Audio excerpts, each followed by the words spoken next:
The market isn't for those who fear it, it's for those who understand it. Hello everyone, welcome to another video of weekly updates from Insight Research Analytics. കഴിഞ്ഞ ആഴ്ചയിലെ market situations നോക്കുകയാണെങ്കിൽ huge വോളറ്റൈലിറ്റിയാണ് global മാർക്കറ്റ്സിലും അതോടൊപ്പം തന്നെ Indian മാർക്കറ്റ്സിലും നമുക്ക് കാണാൻ സാധിക്കുന്നത്. മറ്റു markets ആയിട്ട് കമ്പയർ ചെയ്യുമ്പോൾ നമ്മൾ വളരെ നല്ലൊരു സ്ട്രോങ് പൊസിഷനിലാണ് ഉള്ളത്. പക്ഷെ വീക്ക് ടു വീക്ക് നോക്കുകയാണെങ്കിൽ 3.24% വീക്കായിട്ടാണ് നിഫ്റ്റി ക്ലോസ് ചെയ്തിരിക്കുന്നത്. 3.15% വീക്കായിട്ടാണ് സെൻസസ് ക്ലോസ് ചെയ്തിരിക്കുന്നത്. പക്ഷേ പൊതുവെ സെന്റിമെന്റ് എല്ലാം തന്നെ വളരെ പോസിറ്റീവായിരുന്നു. വീക്ക് ടു വീക്ക് നോക്കുകയാണെങ്കിൽ അമേരിക്കൻ മാർക്കറ്റ്സും 3.3% മുതൽ 4.3% വരെ താഴെയാണ് എല്ലാ ഇൻഡെക്സുകളും ക്ലോസ് ചെയ്തിട്ടുള്ളത്. അമേരിക്കൻ എക്കോണമി ഒരു സ്ലോ ഡൗണിലേക്ക് മാറിക്കൊണ്ടിരിക്കുന്നു എന്നുള്ളൊരു ഇൻഡിക്കേഷനാണ് ഇത് നൽകുന്നത്. ഇനി നമ്മൾ കഴിഞ്ഞ ആഴ്ചയിലെ കമ്മോഡിറ്റീസ് എടുക്കുകയാണെങ്കിൽ ഗോൾഡ് വീണ്ടും പുതിയൊരു റെക്കോർഡ് ഹിറ്റ് ചെയ്തിരിക്കുകയാണ്. റെക്കോർഡ് ഹൈയിൽ തന്നെയാണ് വെള്ളിയാഴ്ചയും ഗോൾഡ് ക്ലോസ് ചെയ്തിരിക്കുന്നത്. 3 ദിവസം കണ്ടിന്യൂസ് ആയിട്ട് അറൌണ്ട് $254 പെർ ഔൺസ് ആണ് ഗോൾഡ് പ്രൈസിൽ വർധനമുണ്ടായിട്ടുള്ളത്. ഗോൾഡ് ETF-കളിൽ ഗ്ലോബലി വലിയ രീതിയിലുള്ള ഇൻവെസ്റ്റ്മെന്റുകളാണ് വന്നുകൊണ്ടിരിക്കുന്നത്. വേൾഡ് ഗോൾഡ് കൗൺസിലിന്റെ റിപ്പോർട്ടിന് ശേഷമാണ് വീണ്ടും ഗോൾഡ് പ്രൈസിൽ ഈ ഒരു കുതിച്ചുചാട്ടം ഇന്റർനാഷണൽ ലെവലും അതോടൊപ്പം തന്നെ ഇന്ത്യൻ മാർക്കറ്റ്സിലെ എല്ലാം തന്നെ ഉണ്ടായിട്ടുള്ളത്. ഈ കഴിഞ്ഞ ആഴ്ചയിൽ $3248 പെർ ഔൺസിനാണ് സ്പോട്ട് ഗോൾഡ് ക്ലോസ് ചെയ്തിരിക്കുന്നത്. ഒപ്പം കഴിഞ്ഞ ആഴ്ചയിൽ കമ്മോഡിറ്റീസ് ഓവറോൾ പെർഫോമൻസ് നോക്കുകയാണെങ്കിൽ ലോവർ ലെവലിൽ നിന്ന് നല്ല രീതിയിലുള്ള റിക്കവറിയാണ് എല്ലാ കമ്മോഡിറ്റീസിലും ലാസ്റ്റ് വീക്ക് നടത്തിയിട്ടുള്ളത്. ഒപ്പം ഇന്ത്യൻ റുപ്പി $ന് അഗെയിൻസ്റ്റ് ആയിട്ട് 86.07 ആയിട്ടാണ് ക്ലോസ് ചെയ്തിട്ടുള്ളത്. അപ്പോൾ ഓവറോൾ ഈ ആഴ്ച നമ്മൾ എക്സ്പെക്ട് ചെയ്യുന്നത് വളരെ ഒരു പോസിറ്റീവ് സെന്റിമെന്റ് തന്നെയാണ്.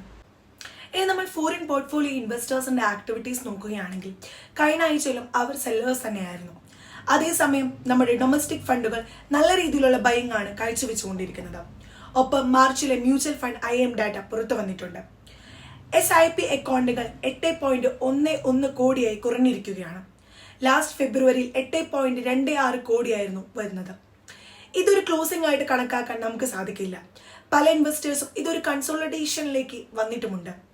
ഓവറോൾ നമ്മുടെ മാർക്കറ്റിനെ സംബന്ധിച്ച് മ്യൂച്വൽ ഫണ്ട് ഡേറ്റ വളരെ പോസിറ്റീവാണ്.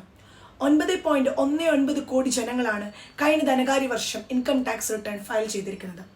ഈ വർഷം നമ്മളെ സംബന്ധിച്ച് 12 ലക്ഷം അല്ലെങ്കിൽ 12.75 ലക്ഷം രൂപ വരെ ടാക്സ് ഒന്നും കൊടുക്കേണ്ട ആവശ്യമില്ല. അപ്പോൾ ഈ വരുന്ന എമൗണ്ടുകൾ സേവിങ്സിലേക്കാണ് വരുന്നത്. ആ സേവിങ്സിൽ നിന്നും ധാരാളം അലോക്കേഷൻ നമ്മുടെ സ്റ്റോക്ക് മാർക്കറ്റിലേക്ക് വരാനുള്ള സാധ്യതകളും നമുക്ക് കാണാൻ സാധിക്കും.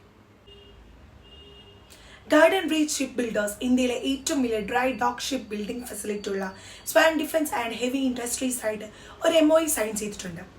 കൊമേഴ്ഷ്യൽ ഷിപ്പുകൾ ഇന്റർനാഷണൽ ആവശ്യങ്ങൾക്കും അതോടൊപ്പം തന്നെ കൊമേഴ്ഷ്യൽ ആവശ്യങ്ങൾക്കും നിർമ്മിക്കാനുള്ളതാണിത്. ടെക്നോളജി നോവ അങ്ങോട്ടും ഇങ്ങോട്ടുമെല്ലാം കൈമാറാനുള്ള ഒരു എഗ്രിമെന്റും അവർ സൈൻ ചെയ്തിട്ടുണ്ട്. സ്വാൻ ഡിഫൻസിനെ സംബന്ധിച്ചിടത്തോളം ഇത് വളരെ പോസിറ്റീവ് ആയിട്ടുള്ള ഒരു ന്യൂസ് ആണ്. Swan defence and heavy industries എന്ന് പറയുന്നത് പഴയ റിലയൻസ് നോവലാണ്. സ്വാൻ എനർജി ടേക്ക് ഓവർ ചെയ്തതിനു ശേഷം ഈ കമ്പനി വീണ്ടും റിലീസ് ചെയ്തിട്ടുണ്ട്. ഒപ്പം ഗാർഡൻ റീച്ച് ഷിപ്പ് ബിൽഡേഴ്സിനെ സംബന്ധിച്ചും ഇത് വളരെ പോസിറ്റീവ് ആയിട്ടുള്ള ഒരു ന്യൂസ് തന്നെയാണ്.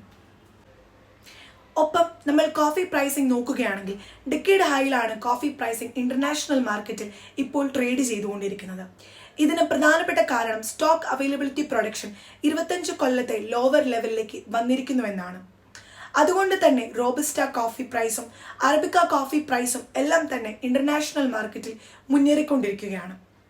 ഇന്ത്യയിൽ ഇതിന്റെ മേജർ ബെനിഫിഷ്യറീസ് എന്ന് പറയുന്നത് ടാറ്റ കൺസ്യൂമർ അതുപോലെ തന്നെ CCL products, Rossell ഇന്ത്യക്കൊക്കെയാണ്.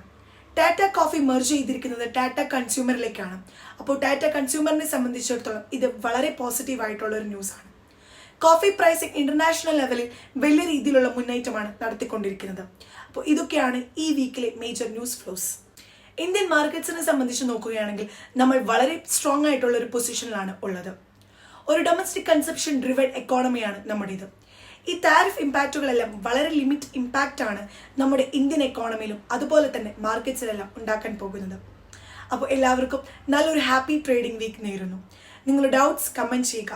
And thank you for watching. Have a nice day.